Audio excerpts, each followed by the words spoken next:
said, get the humans. Yeah. Yeah, I got her text. That's what Oh. I'm doing.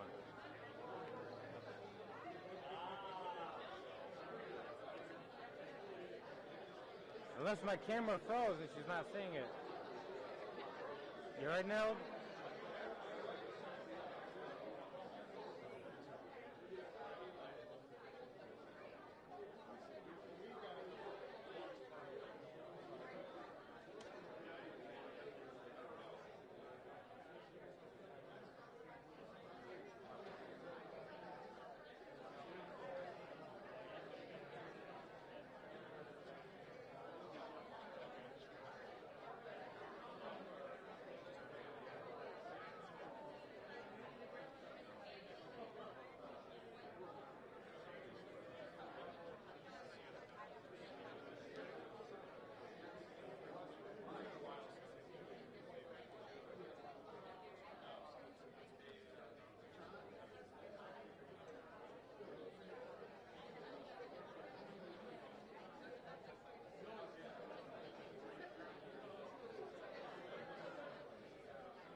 Good evening, everyone. If I could just have your attention, we are going to start in about 5 minutes.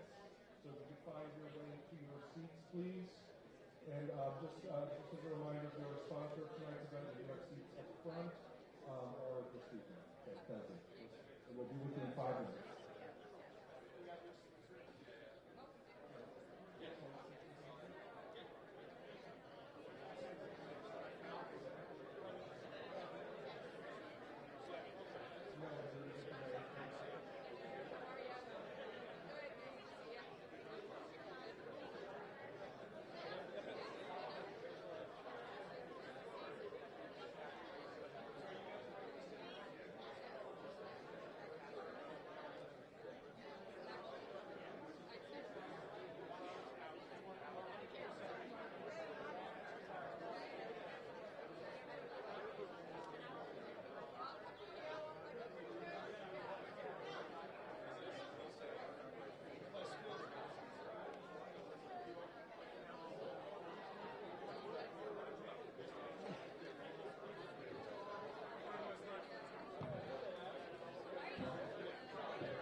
Okay, we are going to kick off in just about 2 minutes if everybody can find their seats, please.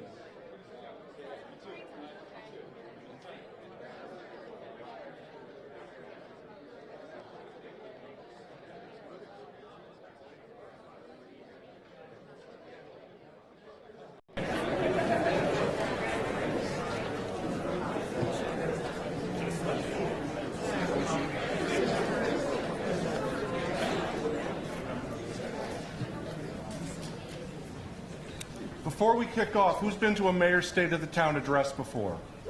All right. So everybody knows I like to take a picture of the crowd.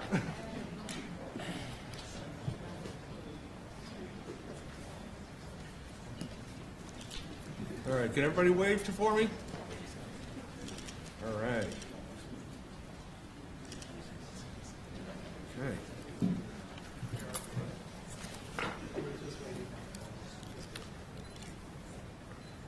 All right, I have 5:15. So I've resisted the urge to do this. I'm a lifelong Alfred Hitchcock fan, and he always opened the show with "Good evening." This is the first time we're doing this event as an evening event, so I thought it was appropriate. Good evening, and welcome to Mayor Cantor's State of the Town Address. I'm Chris Conway, President and CEO of the West Hartford Chamber of Commerce. I'm happy to see so many from the West Hartford community here this evening. Of course, we have several members of our business community and many of our nonprofit partners in attendance. We're also joined by private citizens. You're all welcome. We have many members of the Chamber of Commerce in attendance, including several representatives from the Chamber's Board of Directors and Executive Committee. I'd like to ask members of our board to stand to be recognized for your service and the guidance you provide our Chamber.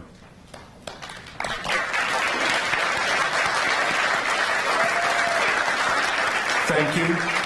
And we are a volunteer board, so there are several board members who are still out front taking in people. So I'll let them know that you clapped for them as well. We also joined tonight by members of the Town Council and town staff, including the Town Manager, Rick Ledwith, and Economic Development Coordinator, Kristen Gorski, who we work very closely with. I would like to invite all town staff and council members to stand to be recognized.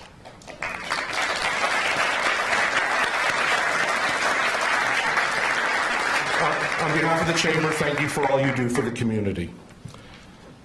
I would also like to recognize the other members of the Chamber team who are still out front. Our Director of Development and Programs, Kate Copes, who took the lead in organizing tonight's event. And the newest member of the Chamber team, our Communications and Outreach Coordinator, Lauren DeMoro, who was vital in the promotion of tonight's event. And of course, I would like to personally welcome Mayor Cantor and her family to tonight's event, including, I think, for her premiere, her granddaughter, Louisa.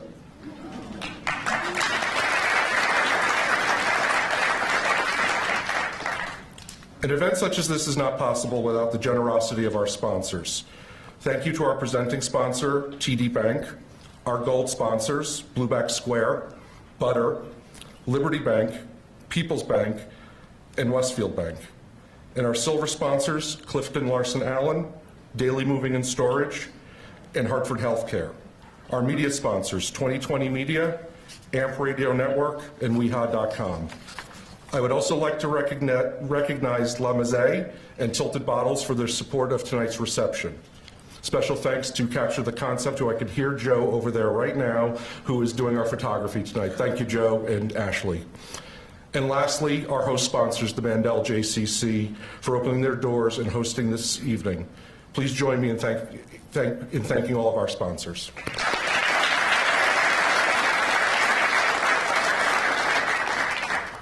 I have had the honor of attending all of Mayor Cantor's State of the Town addresses, and for the last 5, it has been in my leadership role at the Chamber. I leave each one energized by the current state of affairs and excited for what the future will hold. I also note that the update is incredibly comprehensive, which is why I try to keep my comments brief. What I will say is tonight's event is a good analogy for the town of West Hartford. First thing, it's an event about our amazing community. It's popular. As you've noticed, we have switched things up. This address has sold out quickly in the last several years. Like the town, we need to be flexible and look at everything with a new perspective, thus tonight's new format and location. Lastly, it's about looking forward.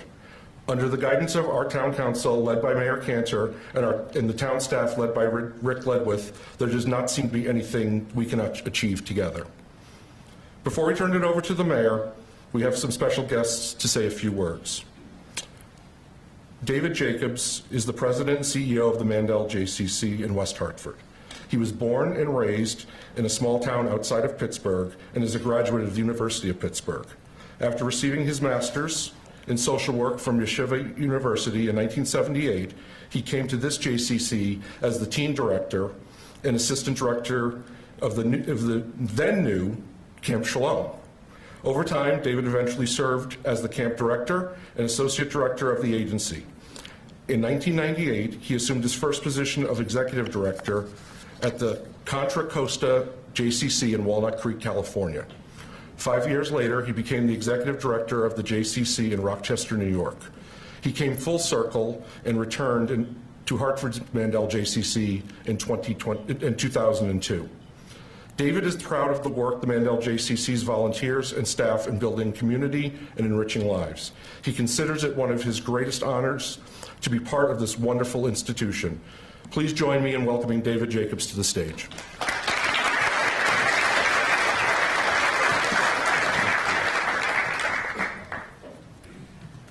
Good evening, everyone, and welcome to the Mandel JCC. We're very honored to host this year's State of the Town address. Shari Cantor is a much-loved and respected leader in our community, and we're very proud to call her a friend. The JCC has been a proud West Hartford nonprofit for over 60 years. And we're also a very grateful nonprofit. We're grateful to be part of a community that is so caring, so supportive, and so giving. Here at the JCC, we take the opportunity to welcome, to sponsor, and to host programs and projects that embrace the needs of our neighbors in the greater Hartford area. We're always looking for new ideas and new partnerships. The door is always open, and the answer is almost always yes.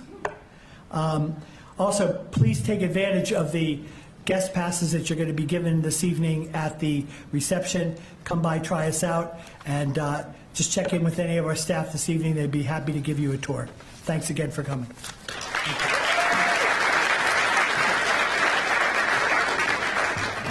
David, you took the words right out of my mouth. First of all, thank you for your leadership to our community, but thank you for opening your home to us this evening. Thank you. All right, next.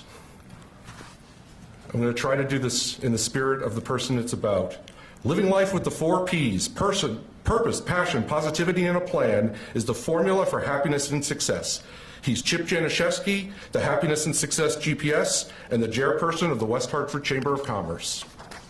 Anyone who knows Chip is aware of how he demonstrates his 4 Ps into everything he does, and he's done a lot. A graduate of Providence College, he is an experienced business person with a focus on strategic planning, management, and facilitation. Chip is also very generous with his time and expertise, most notably as the facilitator of the Chamber's very popular AM Connections for over a decade. Along with serving in various roles on our Chamber's Board of Directors over the years, he has also served on the Avon Chamber Board. Chip loves the arts and has served on the board of the Greater Hartford Jazz Festival and the Theater Guild of Simsbury. Mentorship is one of Chip's passions, especially when it comes to youth. Having grown up in West Hartford himself, he has enjoyed working with West Hartford Public Schools' mentorship program to guide the next generation. Speaking of youth, there was one P I did not mention, Pops. As Chip is a proud, there's another P, grandfather to his beautiful grandchildren, Cora and Luca. Please join me in welcoming my friend and mentor, Chip Januszewski, to the stage.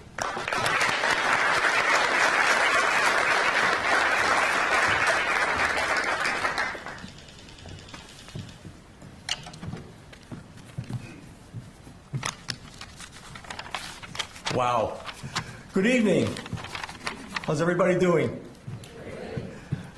It's my pleasure to introduce tonight Steve Maroney as the Commercial Market President of Connecticut, for Connecticut, Rhode Island, Southeastern Massachusetts for TD Bank. He is our presenting sponsor. In this role, Steve is responsible for overseeing all commercial banking activity for Southern New England market. Steve has 20 years of banking experience, all of which have been with TD Bank. In his previous role at TD, Steve served as Senior Vice President, responsible for the Fairfield, Connecticut, and Westchester, New York regions.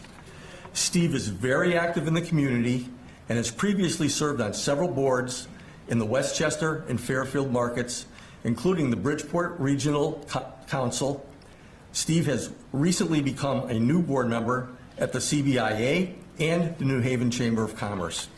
Steve holds a bachelor's degree from the University of Pennsylvania and resides in Ridgefield, Connecticut with his wife, Melissa, and 3 children. Please join me in giving me a warm welcome to Steve Maroney.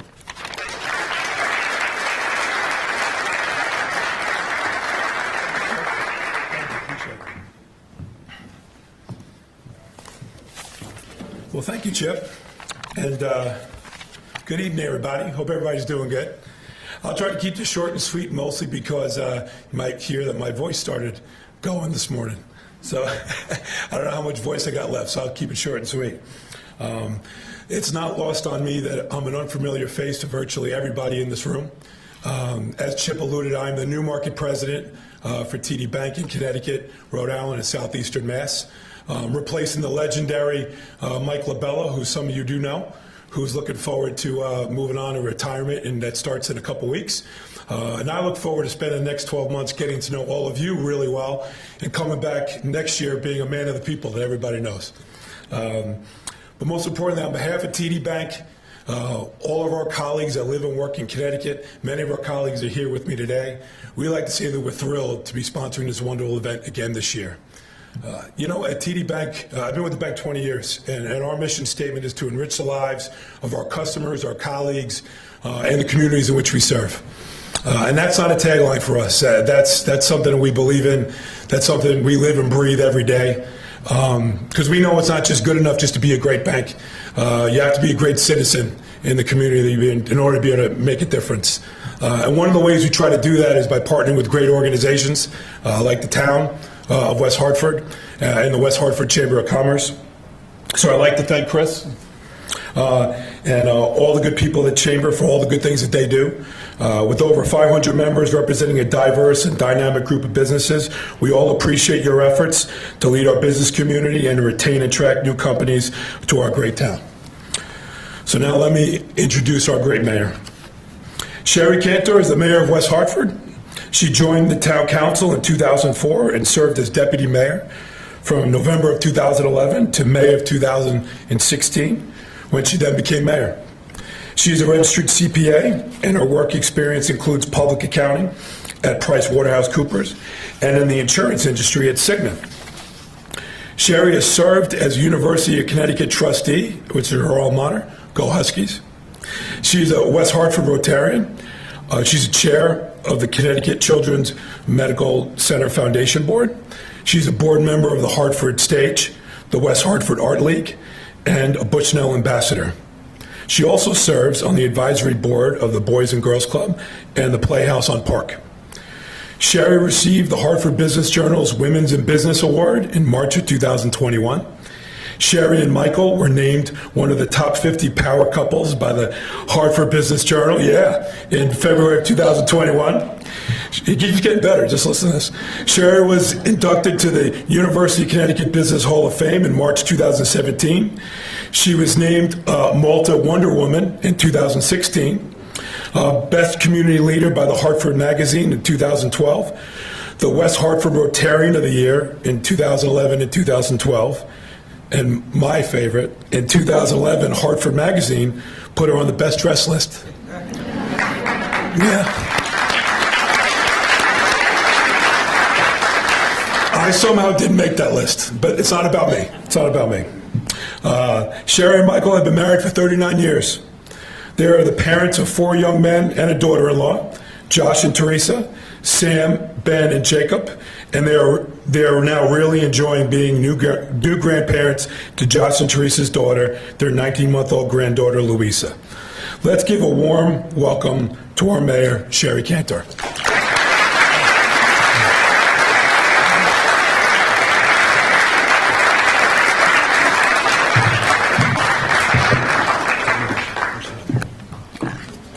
Thank you. I have my little props up here. Appreciate the stool. Thank you, Steve, for the nice comments. I appreciate them very much, and welcome. And congratulations to you on your new leadership role at TD Bank. I also want to thank everybody for being here. This is a really important event for the Chamber, and I'm grateful for all of your support and involvement in the town of West Hartford. Thank you to Chris Conway and Kate Copes for Kate for organizing, and thank you with all the sponsors. We couldn't, as Chris said, we could not do this without you. I also want to thank Chip. Sorry about being a PC grad and all that, you know. There's going to be a little bit of, you know, UConn stuff up here, so I'm sorry about that. I also want to thank my colleagues from the Town Council that are here today, Tiffany McGinnis, I think Barry Walters is here. The lighting is hard, so Deb Poulin and Alberto Cortez. I don't know if there's any. Oh, Ben Winograd, Deputy Mayor Ben Winograd is here. And Carol Blanks is here. Thank you all for being here. Appreciate that. And our town clerk, Leon Davidoff, as well. We also have, as Chris mentioned, town manager Rick Ledwith and Kristen Gorski, economic development. We also have our police chief here, our 2 assistant chiefs, fire chief is here, 2 deputy fire chiefs are here, our community development director, Dwayne Martin, Helen Ravina Turco, leisure services is here. And I also want to give a shout out to John Colangelo from SCAN, who is also here, Secure Community Network. And thank you to the West Hartford PD for being here to make sure that we are all safe. And I appreciate all the leadership of all the directors that had significant input into this presentation. I also want to thank my 95-year-old mother, who is also here in the audience.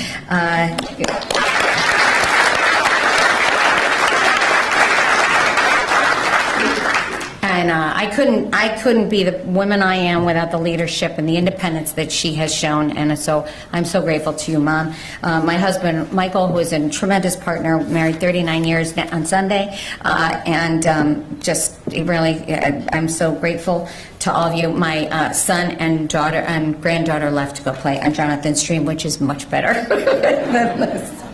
I also want to really thank Renee McHugh, without who this would be beyond difficult, and she pulls together so much information and the slideshows, and really tremendous support. So thank you, Renee, and please give her up.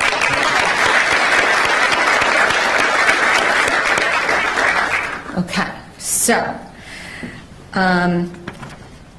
the slide. I need the slide. Okay, so if you have not seen this slide, and it kind of went viral last year after the national championship, that's Donovan Clingan, our now he's 7'3", it says 7'2", but 7'3" center for UConn. And on the other side is Ray Allen and his granddaughter, my granddaughter Louisa, my husband and I, Michael. This is just a little a way to kick off by saying excellence and success.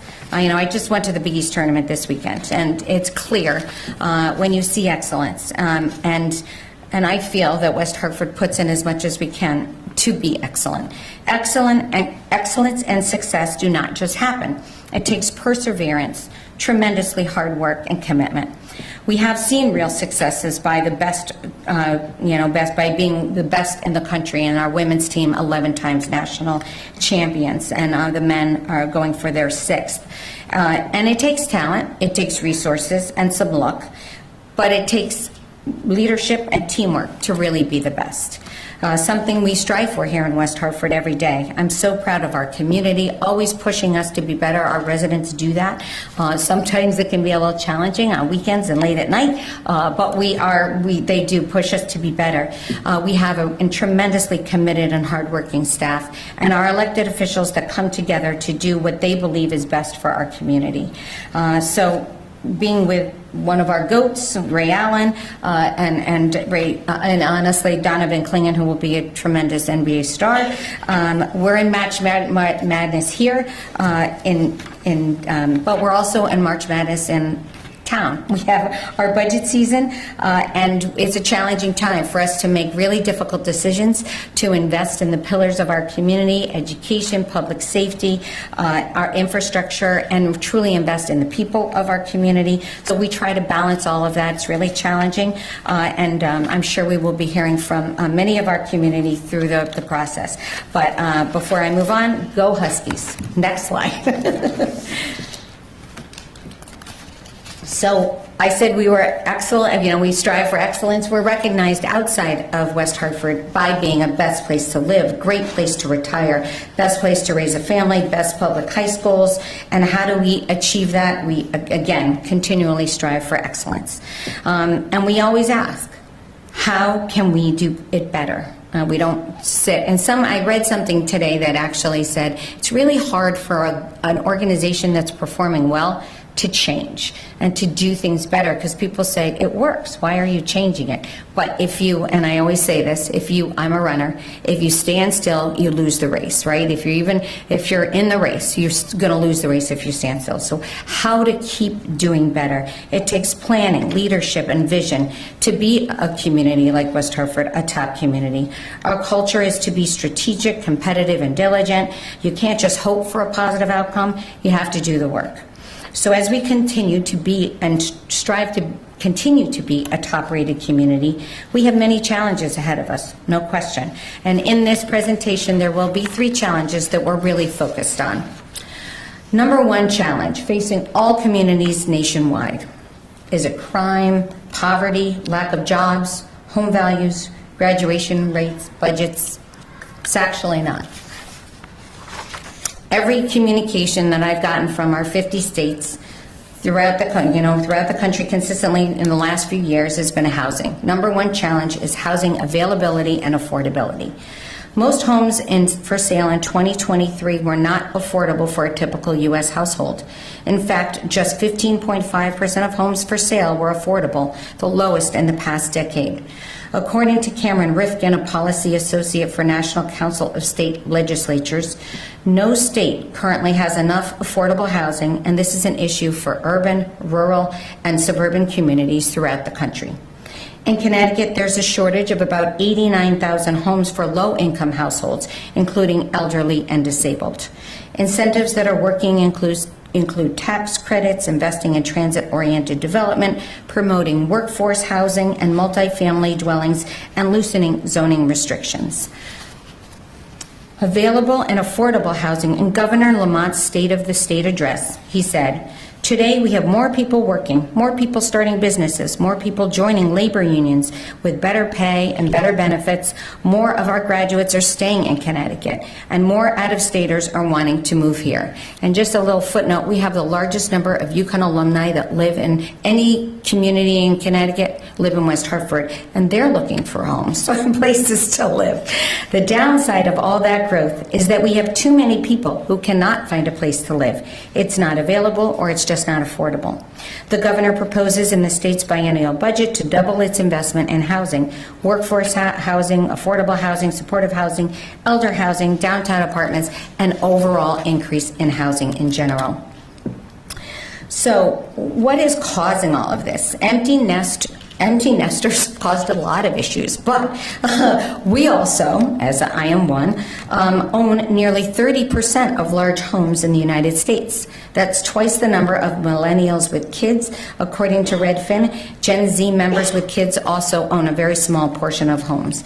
Baby boomers have little incentive to sell. Even if they wanted to move, smaller homes are not readily available. Housing has become expensive because we're undersupplied. Fewer homes were built in the 2010s than in any decade since the 60s. Median home sale price climbed 5% from the same time a year ago, the biggest annual jump since 2022. Despite all of this, the share, and this is a positive note, the share of Hispanic, Black, Asian, and American homeowners have also grown over the past decade, according to the National Association of Realtors. So West Hartford has made an investment in affordable housing, recognizing the difficulty in affordability. And our 2020-2030 Plan of Conservation and Development goal was to increase all housing types. 72 new affordable housing units were completed in 2023. 181 new affordable housing units are under construction and approved. West Hartford used $6 million of the ARPA money, the American Rescue money, and we put it into a affordable housing trust, and we had applications, and the $3 million went to the Camelot, and $3 million went to the L on North Main Street. You're going to hear a little bit about that in a minute. Affordable housing plan is slated for review and adoption in May.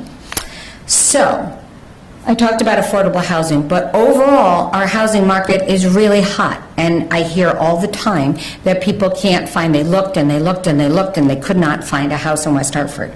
West Hartford was the 5th most searched town in the country in 2023, according to Zillow.com. Generally, searchers were looking for small cities with populations less than 100,000. West Hartford's median sale price is $451,000, up 28% from 2022.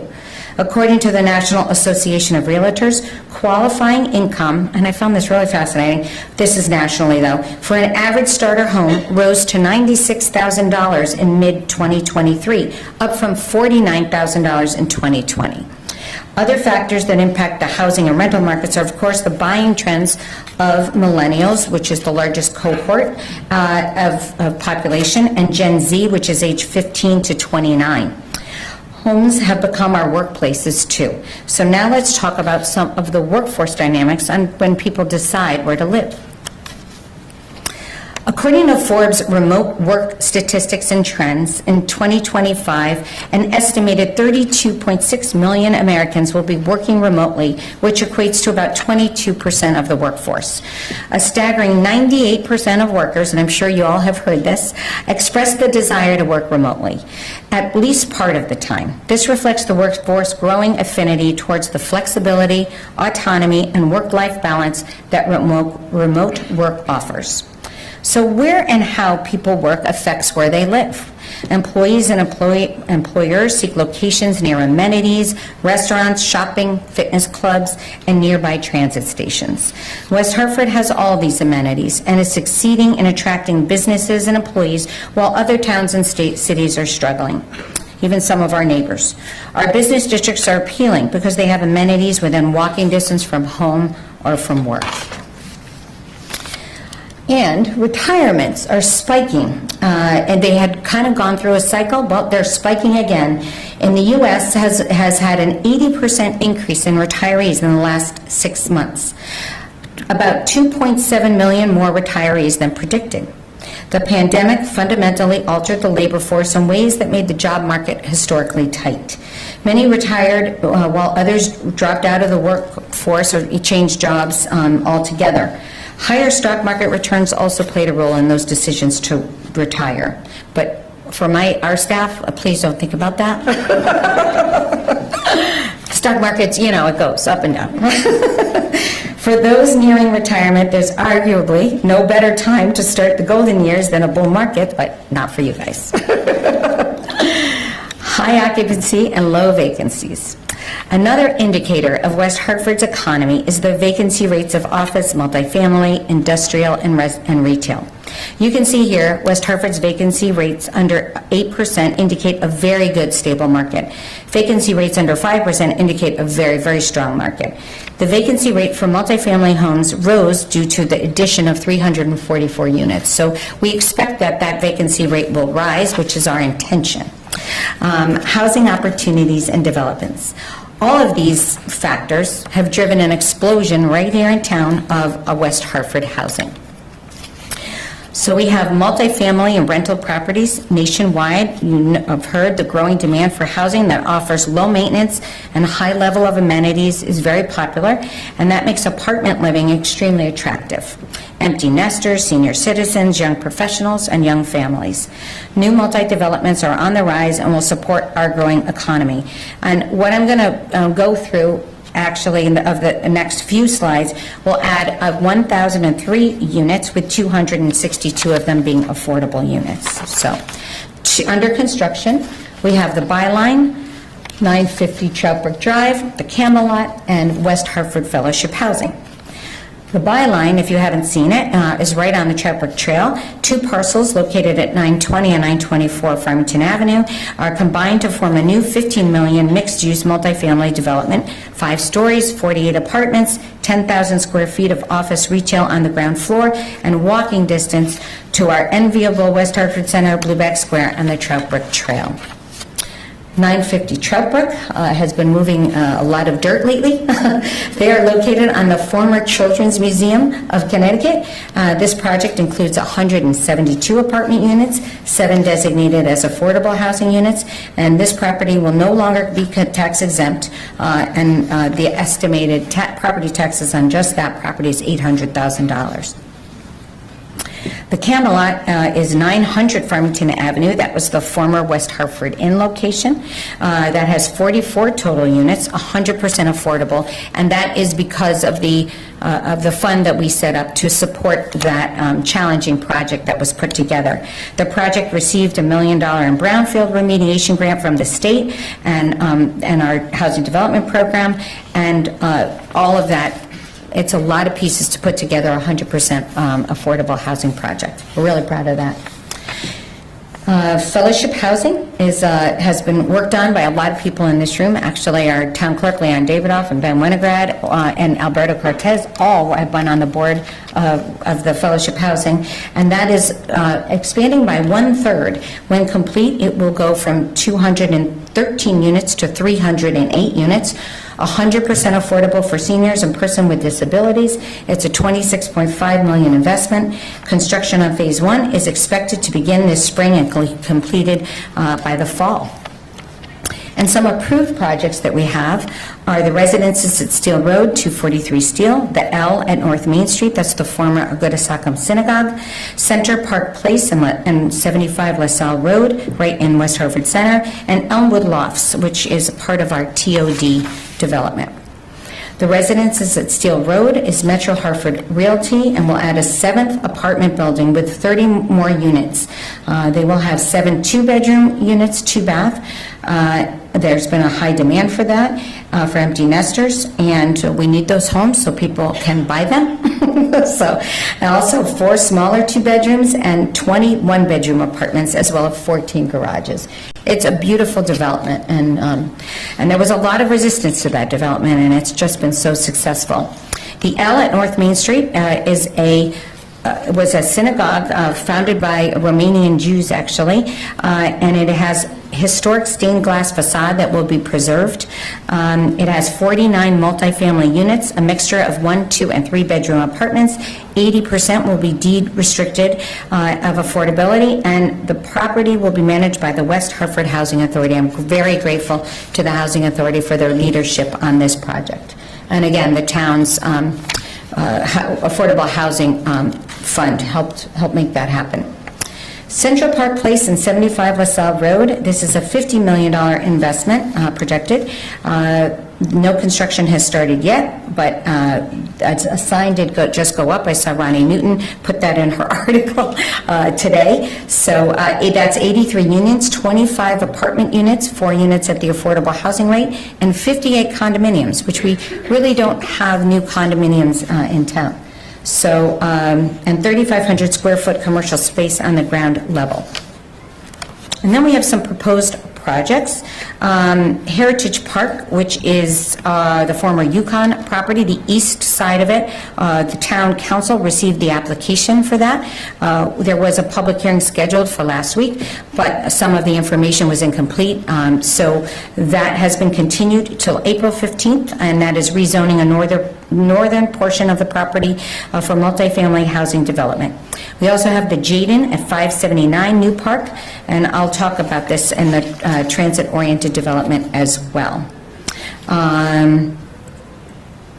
Transfer, I don't think I can really talk about that until here we go. Transportation and commercial centers. Finding the right balance by combining commercial centers and residential life is key to a thriving community. Residential life brings foot traffic to businesses, and a variety of businesses near residential homes increases the quality of life and encourages us to walk. Transit-oriented development is important to the town's growth and will lead to more investment in proximity to two fixed bus stations, two transit stations on New Park Avenue. Transit-oriented development allows for higher density transit-supported uses. The two arterial photos here depict a quarter-mile buffer around Connecticut fast-track bus stations. In addition to the bus stations, we are actively pursuing, and we are on a state plan for a rail station stop in this area. So the town council approved a transit-oriented development to allow by right development within a quarter mile of fixed transit stations. A site application plan using the transit-oriented development zoning was submitted by Hexagon New Park for the redevelopment of 579 New Park Avenue.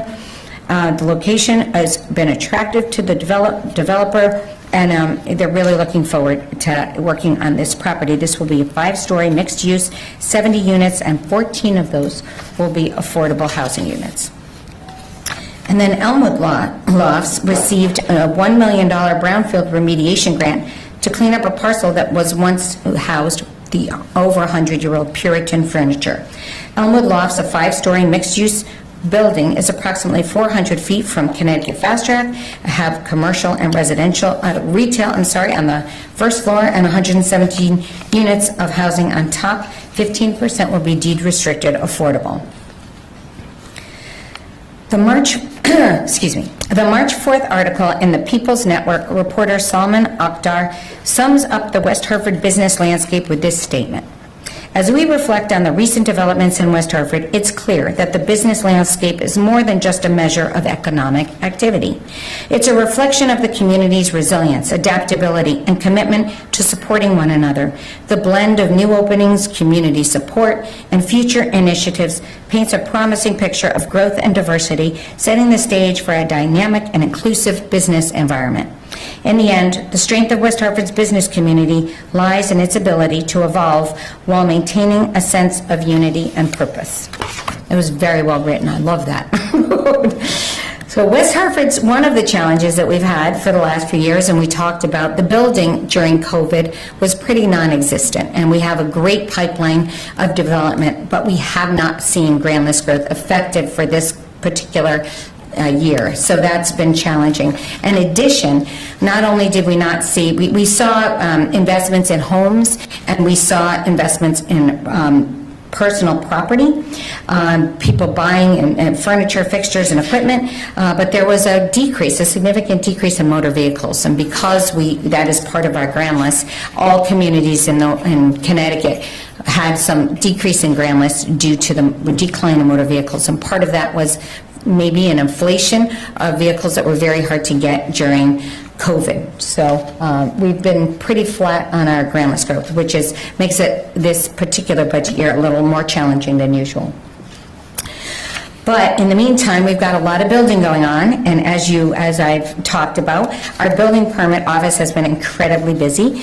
Between January and December 2023, the building office processed 7,511 permits, up from 6,868 permits last year. Construction values also rose by 3.3%. For the One Park project alone, that staff performed a little over 1,500 inspections, and one inspection actually involved many units at a time. But we're also super proud that building permits, our average processing time has dropped dramatically. With the addition of a staff assistant and building inspector, the building office was able to cut the average permit processing time dramatically. We have a Civic View, an online portal, which also was vital to streamlining the process and increasing staff efficiency by cutting out physical paper. We really received a lot of complaints and people very frustrated. They needed to open their businesses, they needed to be in their homes, and things were taking way too long. And so now it's 2 to 5 days as compared to weeks in our previous scenario. So we're really, really proud of that. So, exciting news in our business districts. In the March and April issue of Yankee Magazine, West Hartford was described like this. Our town manager shared this at his budget reveal. This is the travel reporter Kim Knox Beckius. I've never been to Paris in the springtime, but I've been to West Hartford. Connecticut's own little slice of Europe is one of those, if you know, you know, places that many travelers overlook. It's equidistant from Boston and New York, and you'd be hard-pressed to find a few block area in either metropolis, with the variety of cuisine that awaits in this sophisticated suburb with 63,000 residents and 2 Whole Food markets. When temperatures nudge up in April, out come the sidewalk tables, the street musicians, and a couple of the persuasions, and the couples of all couples, strolling hands in hand in West Hartford Center and adjacent to Blueback Square. So that's somebody else's view. I think it's truly amazing. I call it our gardens of Eden. So malls have been challenging all around the country, and they've had to evolve and change. And some of them are really. Some have closed, and some have really revamping the way they use their spaces and have used zoning changes. Malls that are succeeding have new components driven by experiential interest rather than shopping for merchandise, according to Goldman and York. West Hartford Mall is a top 3-tiered mall in Connecticut. It recently added Jordan's Furniture, refurbished its courtyard where yoga classes are held and kids can visit the Easter Bunny and whatever holiday is coming. Coming soon is Sally's a Pizza that has already, if you haven't seen it, it's pretty wild, an 80-foot high LED screen, kiss cam, full bar, and expanded menu options. So this is ranked a really successful mall. The other successful malls in Connecticut are Stamford, that have a 27-court pickleball complex in that, and Sono Collection has a community space that has hosted dance-a-thons and art shows. Other malls have a housing component and satellite healthcare facilities. So stopped in time, malls are not that. So revamping and changing. Banks have chosen West Hartford for their headquarters. While many banks are trimming bank branch footprints as more customers use digital services, other banks are expanding in Connecticut, particularly West Hartford, according to the Hartford Business Journal. West Hartford has become the go-to location for banks because of its popular downtown with office space, restaurants, and small shops. As of June 2023, West Hartford was home to 13 banks and 23 branches with nearly $5 billion in deposits, according to FDIC.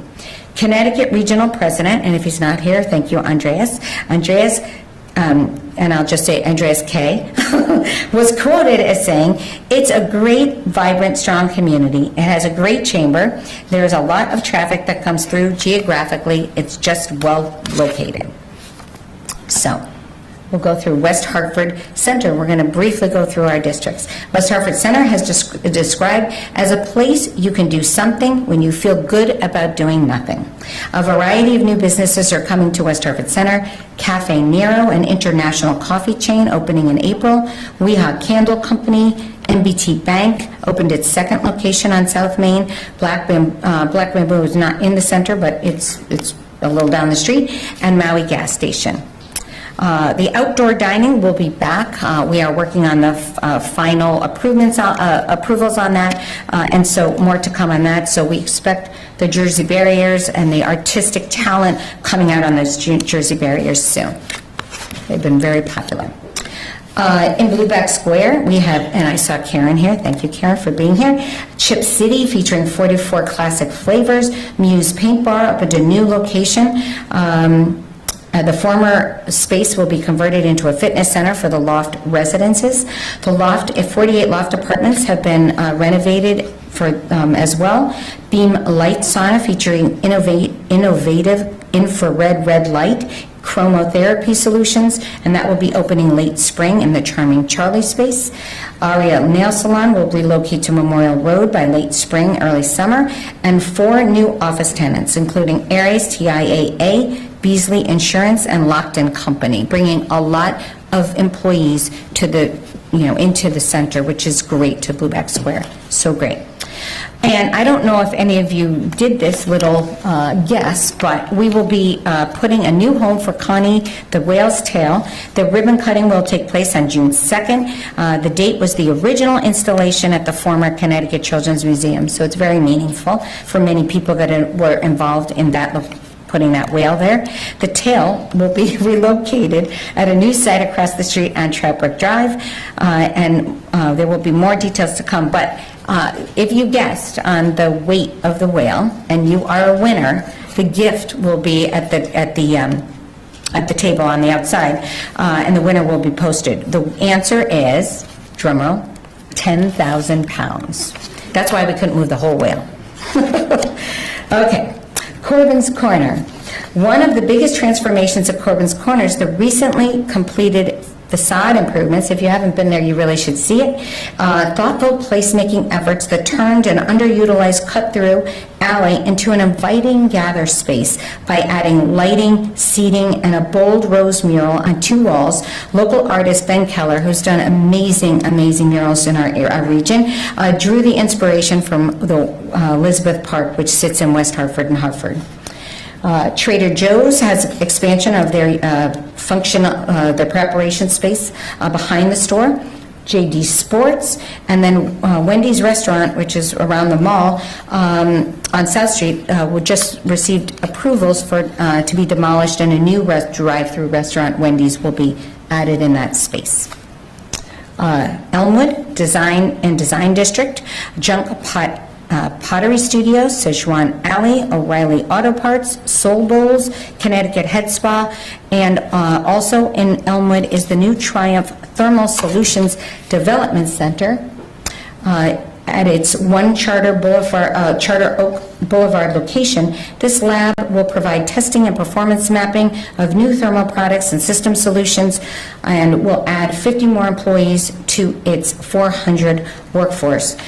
This new facility was made possible by assistance of the state of Connecticut in upgrading the power infrastructure to meet the extreme demands of these systems in the most energy efficient way. That was a real challenge for them.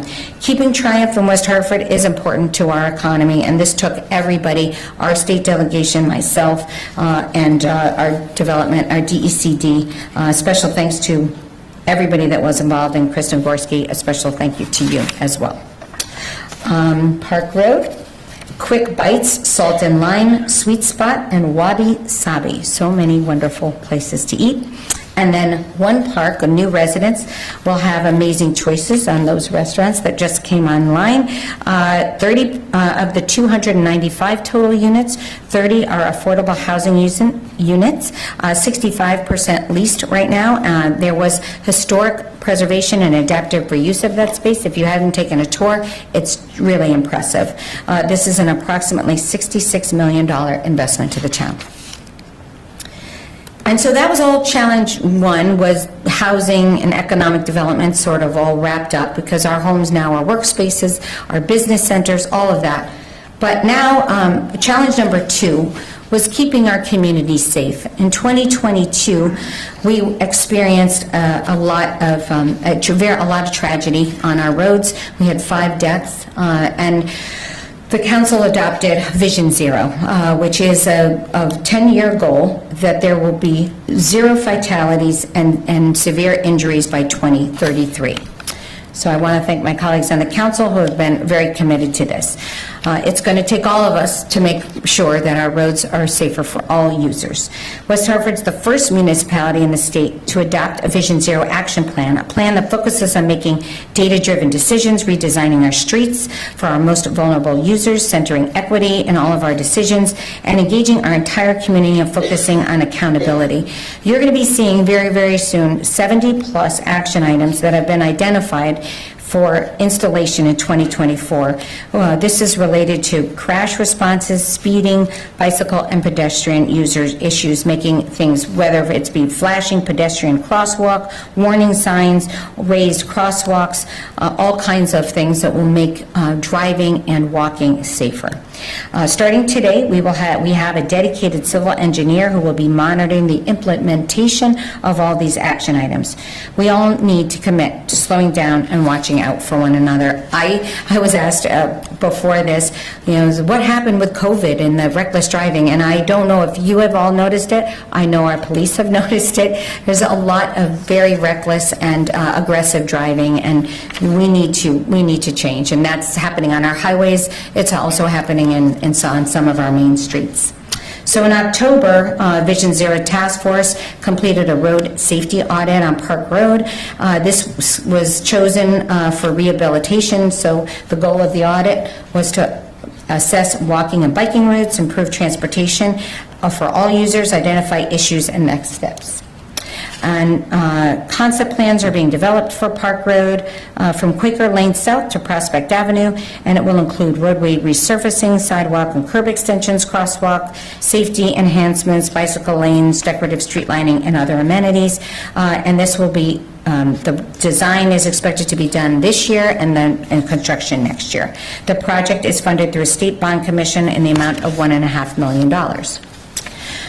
Bishop's Corner was designed as a very intense car use, and we have been very encouraging the state. This is Route 44, Albany Avenue is a state road. We have been encouraging the Connecticut Department of Transportation to always take a look at this road and intersection, and they finally have said yes, they are going to do it. So Albany and North Main Street will be improved for overall traffic flow and also pedestrian mobility. And we also have, the fellowship housing, increased residential homes, and there are developments that happened in the last 10 years in that area as well. The construction costs will be paid 80% with federal funds and 20% state funds, and the construction schedule has not been released yet, but we expect it to be in the next few months. Bicycle facilities plan. This will also include, it's part of the Vision Zero community online survey to gain input is also being conducted. FHI Studio is leading this effort with our Ped Bike Commission. So if you have any input, you can go on our website and add your comments. The project uses ARPA funding, and we expect the completion in the summer. I don't know if any of you have been on the Trepwick Trail, but of all the things that we have done in town, I get the most positive feedback about this beautiful, beautiful trail. And Public Works has done an amazing job at building this out. The one remaining section of Trepwick Trail to be completed is the most difficult section, is Jackson to Park Road, because there happens to be a highway there. So that's a little bit of a challenge. But we did receive a state bond commission grant for over $1 million. And the hope is to complete that this year, and this will extend the trail for 3.5 miles, and then we will continue to build out that trail and have arterial trails coming into it. So it should be a wonderful network of off-road, pedestrian, and bicycle resources. New Park Avenue Complete Streets Project. We've been talking about this. I mentioned this before in this report. And it is, we received 2 state grants for this project, close to $4 million. It's significant. The project elements include decorative streetlights, 2-way cycle track, a shared multi-use side path, pocket parks, landscape medians, street trees, wayfinding, signage, enhanced mid-block crosswalks, and a road diet. And all of that should improve the travel on this road dramatically. Construction is anticipated to start in 2025. And then the last challenge that we really have to move forward on is sustainability. In 2023, we merged our Clean Energy Commission and Conservation and Environment Commission to form a broad, sustainable West Hartford Commission. And I think there are a couple members here, and they're wonderful and really committed to making West Hartford more sustainable. This active 11-person commission has connected more dedicated residents through their current working groups focused on nature-based solutions, energy, waste, outreach, and engagement. They are working on several educational campaigns and initiatives to encourage the town, its residents, and its businesses to make more sustainable choices for the future. And here's a sample of some of their initiatives. We are part of Sustainable Connecticut. It's a voluntary municipal certification program that recognizes thriving and resilient Connecticut communities. We were one of the first towns to become bronze, and this August we will be applying for gold level certification, the highest possible available. To achieve this, we must complete and document best practices or actions in 13 different sustainable categories, ranging from natural resources, energy, recycling, to local economy, arts and culture, affordable housing, and equity. Our application will highlight the amazing work our town community partners are doing on initiatives like these. And we have several other initiatives. Westmore Park Arboretum certification. This is really an amazing project, a tree collection that features over 100 species of trees and woody plants. We will also soon undertake a canopy study of all of our parks and school grounds. And we also have a West Hartford Tree Project, now in its 4th year, raising money through the Sustainable Connecticut Match Program to preserve and grow our suburban tree canopy. The tree project provides hundreds of trees in the town and educates people on choosing and planting the right trees in the right places. We have new pollinator gardens, another sustainable project that are popping in around our parks, and I'm sure will be also in some of our development areas. Volunteers are frequently removing invasive plants as part of a larger mission to manage and improve our outdoor spaces. And you've all heard, probably, if not, you will, be hearing about the solid waste disposal crisis. Trash disposal capacities in the Northeast are shrinking quickly, with landfills closing and waste-to-energy facilities reaching or exceeding the end of their useful lives. 860,000 tons of trash are shipped from Connecticut to other states every year. That equals 34,400, that's 25-ton garbage trucks. Because of rapidly declining waste disposal capacity, the cost of disposal of trash is expected to rise 33% over the next 5 years. It's not just an environmental issue, it's an economic issue as well. Participants, we had a pilot program, a waste reduction pilot program in the Morley School District, and we chose that district because it's a very dense district, otherwise called the Grid. I lived there for 18 years, and we've received a lot of feedback on the pilot program. People said, we had no idea how much food we threw away. We weren't sure at first, but once we got used to it, it was easy to do. 685 households are in the pilot area. 48 participated in the food scrap collection, the highest rate of any other pilot in the nation. 114,000 pounds of food scraps were diverted from the waste stream in 10 months. Participating households produced 50% less trash than non-participants, so it really worked. We have a little comic strip here that's maybe a little hard to read, but it shows the confusion consumers have over what products are recyclable and how best to do it. It suggests think before you throw, rethink, reduce, repurpose, repair, redeem, recycle, then separate, divert, and track. And in addition to that, Material Solutions Center modernization on Brixton Street, we don't have a Material Solutions Center, but we do need one, and it's sort of a transfer station if you've gone to other towns. This would be a comprehensive waste and recycling facility for residents in the region. So if you are confused on how to get rid of something, you can drive to that area and get rid of it. That is in the planning phases now. And also in the planning phases, we'll be reviewing this soon, the electric vehicle infrastructure plan. By 2030, it's expected that 19 to 34% of vehicles registered in West Hartford will be electric vehicles. West Hartford has begun the planning for this and developed the infrastructure plan that will serve as a roadmap to meet the growing demand of EV charging stations. The focus will be on parking lots and garages in commercial areas of town.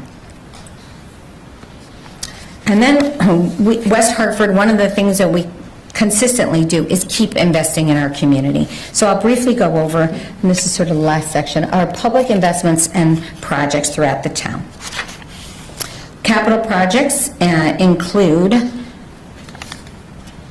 those are a quick summary, but Elmwood Community and Cultural Center, You can go New Park Avenue, Park Road, flood mitigation, we all know about that. Eisenhower Pool, Walcott Security System Improvements, and Webb Hill Elementary School Quality Project. And then the Elmwood Community and Cultural Center is the next slide.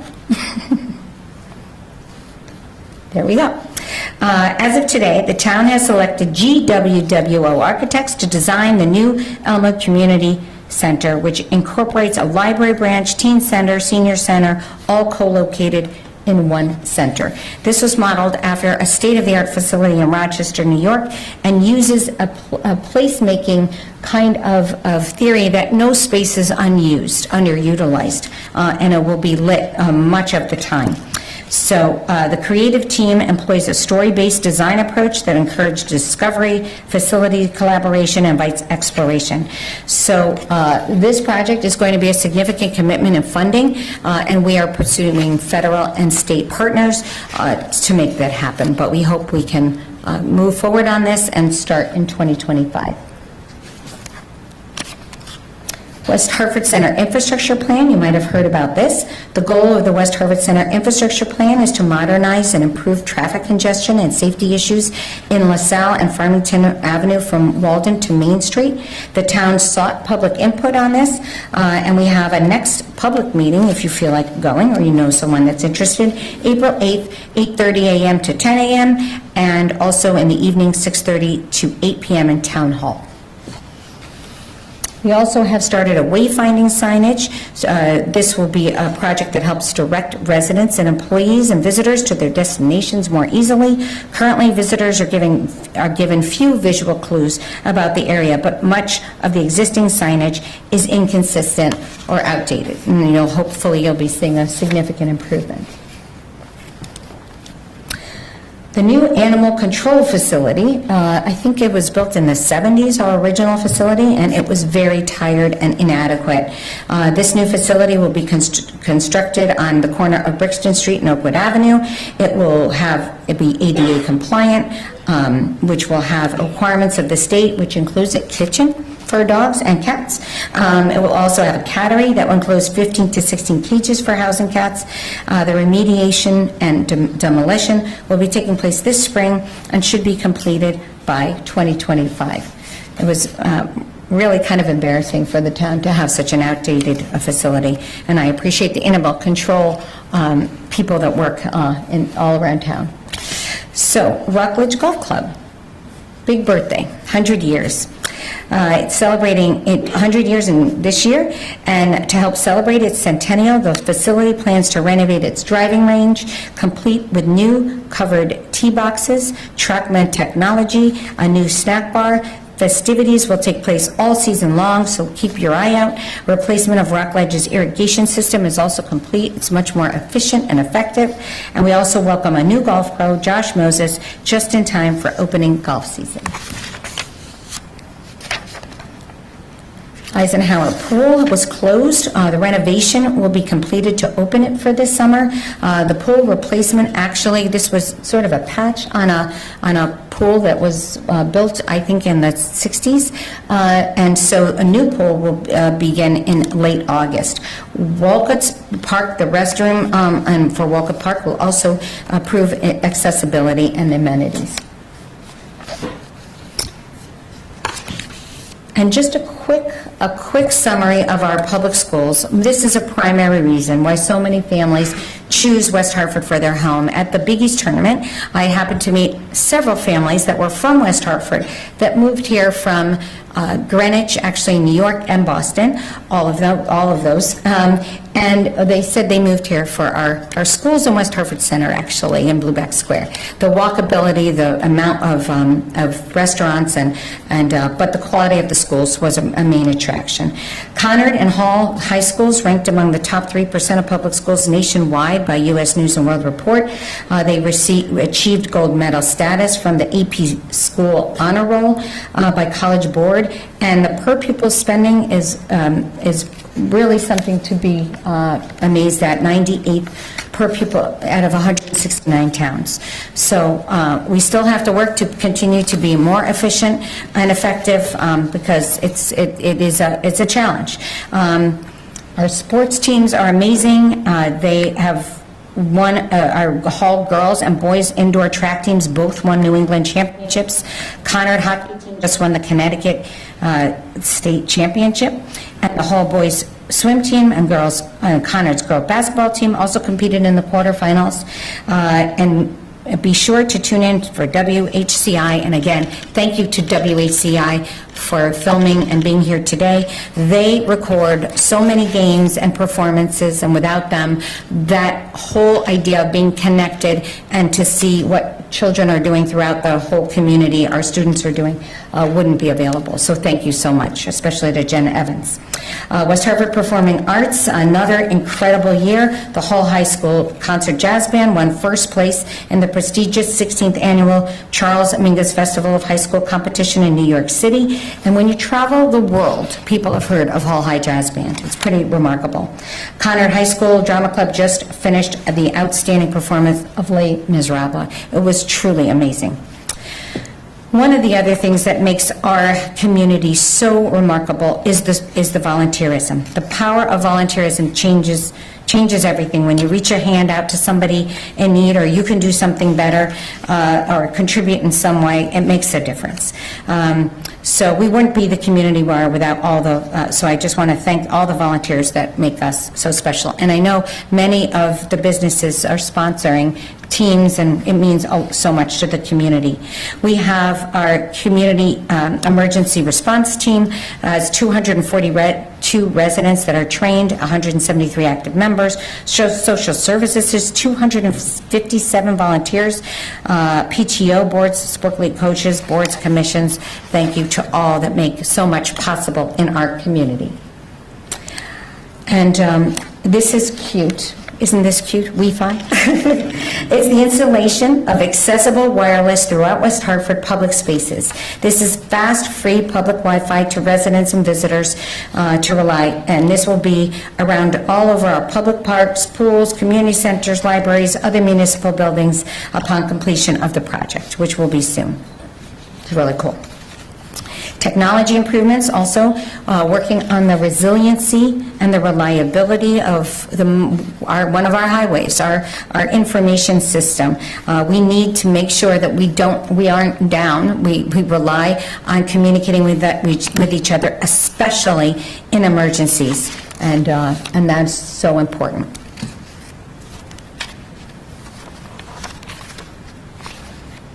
Okay. Our fire department here in Force is amazing. We have remarkable public safety, and we hire the best and we invest in them, and they're just truly remarkable. Fire department received 2 significant federal training grants of over $500,000 to be used to enhance training and certification relative to fire instructors, fire safety, fire officers, safety officers, technical rescue, and qualifications. Some examples are the rope training, rope technician, and vehicle extrication seen here. The increased technical skills have already been put to use in several emergency situations. In response to recent related fire incidents in town, West Hartford Fire Department took proactive steps in affected neighborhoods by providing essential safety materials and answering questions to help safeguard homes and loved ones. Really critical for the quality of life of our community. After a year and a half of planning, the town conducted the host community reception drill at Conard High, which simulated a radioactive release at Millstone Nuclear Power Plant that would cause evacuation of its residents. And we partnered with that, and they asked us to do that. This is the largest civil preparedness drill conducted in West Hartford. 160 individuals participated.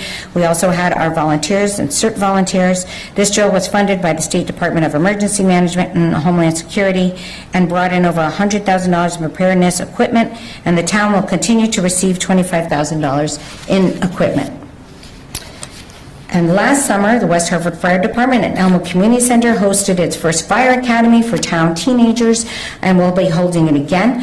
Students receive basic level training in firefighting and EMS, and one of the reasons for this is we want future firefighters, that we want to trigger a desire towards public service as teens start thinking about their future careers. And then our amazing police department. Police department also, our leadership is here, and they're truly, we're so lucky. The police department has increased enforcement, driving and tickets, I was talking about that. And total collisions are down by 8% from 2022. There were no traffic-related fatalities in 2023. The Flock camera system, I don't know if you've ever heard of that, is a new critical tool for investigating stolen vehicles. This is a film system that triggers when a stolen vehicle has been identified. We have 56 Flock successes, which include recovering stolen vehicles, issuing warrant arrests, and finding vehicles and people sought for serious crimes. The new West Hartford Intelligence Center is in the final stage of completion. It will be used to increase public safety throughout the town. And then we have the Police Verta Training Simulator, which a few of us here had the opportunity to be trained in. Unfortunately, I found out how difficult it was to make a split-second decision when somebody is in a dangerous situation. I didn't make it out. My colleagues did, but I did not. But anyway, but I could cartwheel off the run. So officers practice de-escalation techniques by being immersed in a multitude of scenarios, and they can program specific scenarios. It's really a remarkable tool. The police department also has a mobile command vehicle. This was built and delivered in 2023. It provides a command and control platform for any major incidents or events in town. Really important to be ready when need be. And then I'm going to just switch to just almost up. West Hartford Public Libraries are very busy places. The libraries receive 238,000 patron visits each year, and over 700,000 items are circulated. We happen to have the second highest in Connecticut behind Greenwich, and I'm competitive. I don't know why, but I'll find out.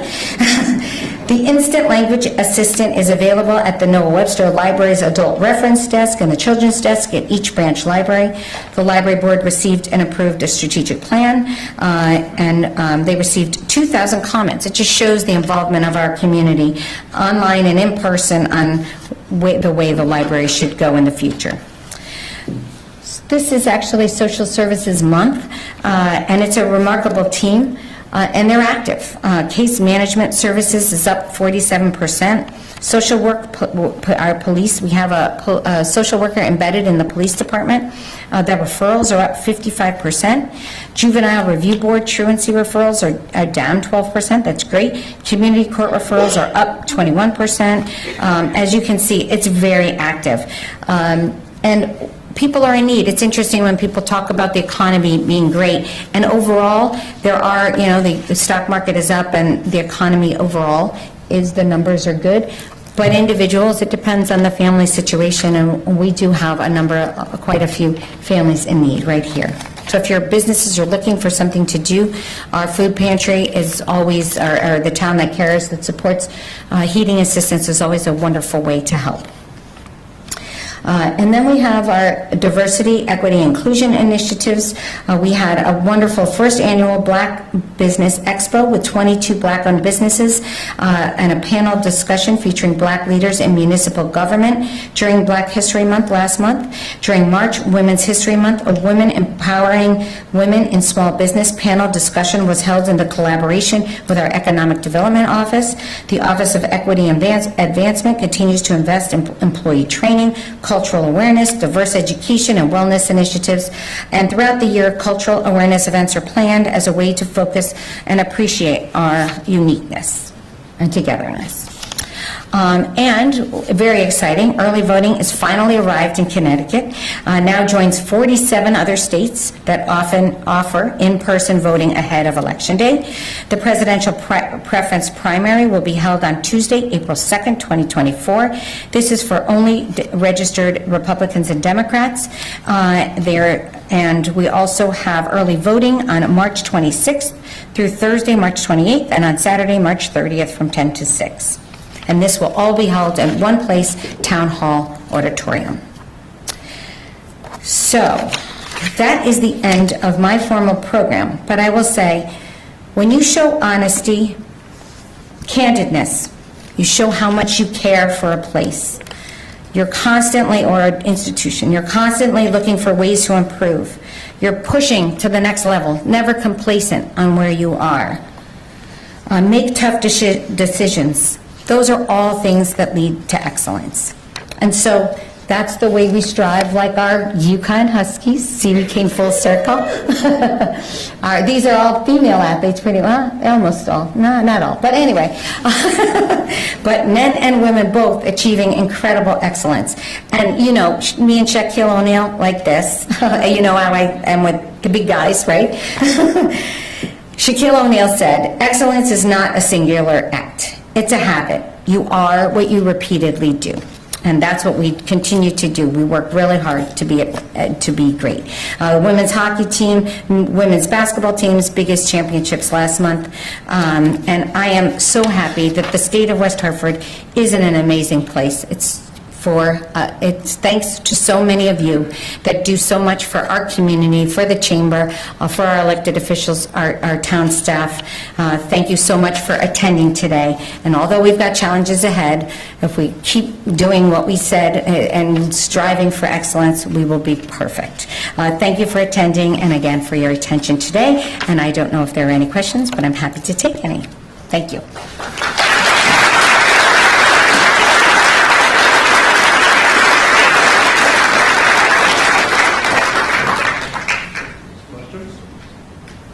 They're all hungry.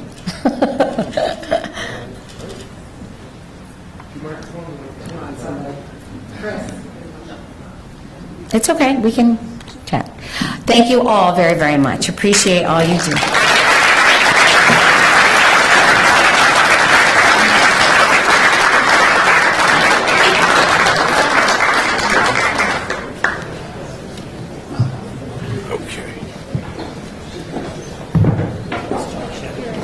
Yep, just some quick acknowledgements.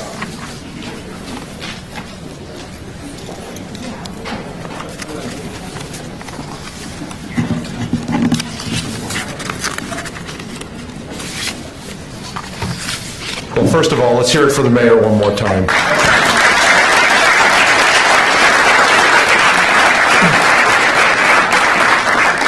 And since nobody's really allowed to retire, I guess we'll all just meet back here next year and find out how this all turned out. I just want to thank our sponsors once again. Our presenting sponsor, TD Bank, and thank you and welcome, Steve, to the West Hartford Chamber family. Our gold sponsors, Blueback Square, Butter, Liberty Bank, People's Bank, and Westfield Bank. Our silver sponsors, Clifton Larson Allen, Daily Moving and Storage, and Hartford Healthcare. Our media sponsors, 2020 Media, AMP Radio Network, and WeHa.com. Also, La Mazette and Tilted Bottles, who are waiting out in the gallery for those who registered for the reception afterward. Also want to thank Joe and Ashley from Capture the Concept for capturing tonight's concepts. And lastly, our friends at the Mandel JCC, led by David Jacobs. Thank you once again for welcoming us into your home this evening. That does conclude our program. Oh, it's actually Kate and Lauren are here, so if everybody could just a real round of applause for Kate and Lauren. I can see you. Now that completes our program. So thank you, everybody, and we'll see you at the reception.